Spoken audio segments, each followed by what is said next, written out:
तलार शहर में मुबैना तौर अगवा थियल हिंदू नारी मैडम के वारसन सां इंसाफ न थियण ते तलार पुलिस खिलाफ बदीन प्रेस क्लब अॻियां एहतजाजी मुज़ाहिरो कयो। रावड़ा नस्ल से ताल्लुक़ रखंदड़ मुबैना अगवा थियल नारी के वालिद शंभू ऐं संदसि वनी जो चवण हो तो सुनील लाशारी ऐं बबलू लगारी नाले नौजवान संदसि न्याणी के अगवा करे विया आहिनि, पर तलार पुलिस समेत शहर जा चङा माण्हू संदन ॿुधण लाइ का बि तयार न आहिनि।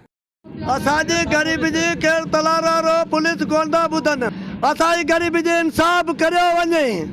असांजी पुलिस को केनाशनी कोन थी वठे। बाबू खाया मुंहिंजी छोकिरी वठी वियो आहे लिशारी बबलू, मुनवर वठी वियो आहे अगवा करे मुंहिंजे नंढड़े खे मारे छॾिनो हो। ॾिसो मरी नथो ॿुधे। गरीब रावड़े खानदान से इन मुक़दस महीने में थींदड़ जुल्म लाइ तलार शहर के बादशाहन समेत पुलिस के आतमय लालच का हटी करे इंसाफ ॾेई पाण खे चङो साबित करण की ज़रूरत है। कैमरामैन रजब इब्राहिम सां शकूर मेमन, सिंध टीवी न्यूज़, बदीन।